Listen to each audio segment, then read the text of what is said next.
Ah, c'est agréable. C'est agréable grâce à notre voisin, Château-Surac, qui a un espace vert quand même assez considérable. Donc on n'a pas l'impression d'être vraiment que dans les vignes. Exactement. On a quand même quelque chose, vous avez les deux. C'est super. C'est très bien. Et puis c'est vrai qu'on est dans un petit endroit un peu abrité, avec un climat très agréable ici. On ne sent plus. コンクリートタンクだね。 Voilà, donc c'est ce que là on appelle nous, le lieu de vinification.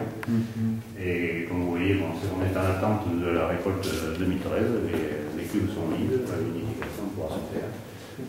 Les trois quarts, c'est béton. Essentiellement béton. On fait la cuvaison en totalité dans le béton. Les cuves inox que vous voyez là-haut ne servent que dans les sous-tirages pour des manipulations, quelquefois pour du stockage de vin fini, mais...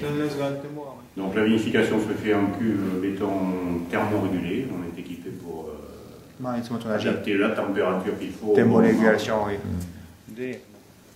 Voilà, vous voyez au fond des cuves de Serpentine et le système de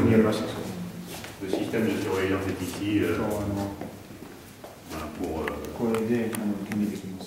pour adapter la température au fur et à mesure des besoins pendant les vinifications.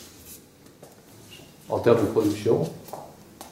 Alors en termes de production, c'est un peu plus de 300 hectolitres en moyenne chaque année, donc l'équivalent de 40 000 bouteilles. On a une surface d'un peu plus de 6 hectares, en totalité dans l'appellation La Lampe de Pomerol. Nous ne produisons qu'un seul vin, nous n'avons qu'une appellation, c'est tout simple. Vous n'avez que Vieux Chignon. Que le château Vieux-Chignon. Voilà. Château Vieux-Chignon,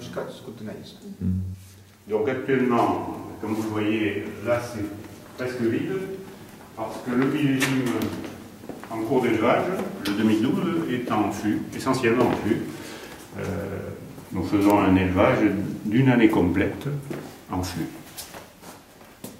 Donc de là pour l'instant. Voilà. Tout se trouve là. Alors il y a un chai ici, il y a un deuxième chai, parce que ça occupe quand même beaucoup d'espace, un peu plus de 100 barriques au total. Le principal c'est ici. Oui, l'autre est à peu près équivalent. On va y passer si vous voulez.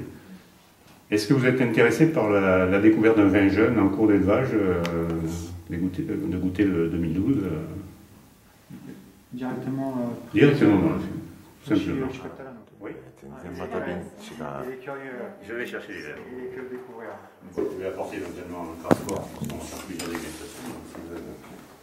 だからこれが2012年のまだ瓶詰め前の樽熟を指しているものを樽から直接飲ましていただきます。 À ce stade, le 2012 a été mis en fût au mois de décembre. Le 2012, bien sûr. Et donc après 6 mois, voilà, chez les châteaux que j'étais fait, donc 6 mois d'élevage.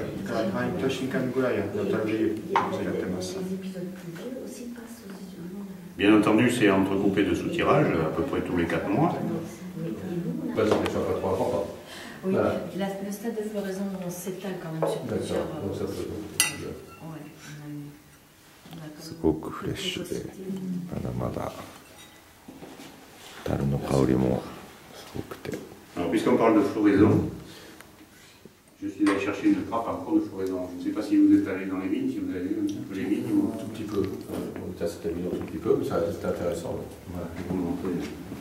C'est un stade très important pour nous. Je sais, oui. Donc, voici une grappe en pleine floraison. C'est le moment où les grains de raisin vont se former.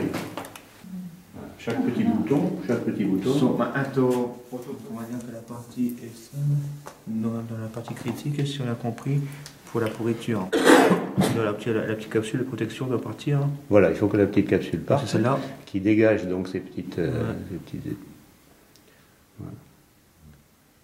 Mais par contre, il faudra un certain temps encore, une quinzaine de jours, pour voir véritablement le grain formé et commencer à se développer.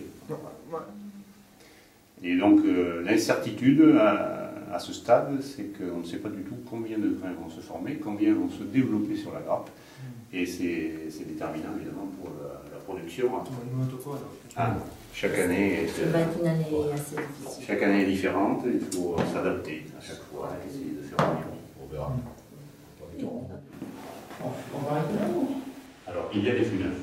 Et alors, vous remarquez que je ne vous ai pas fait goûter le vin dans les fûts neufs parce que l'objectif n'est pas d'avoir un bois déterminé. Il faut avoir une vision de l'ensemble. Il faut savoir que l'ensemble va atténuer l'effet des fûts neufs et que ça va faire un boisé. Et un sixième. À ce stade, nous n'avons plus que celui-là en vrac. Le Milon, normalement, en passant, est entièrement en bouteille, donc on n'a plus que celui-là à s'occuper en attendant que le Tout à fait.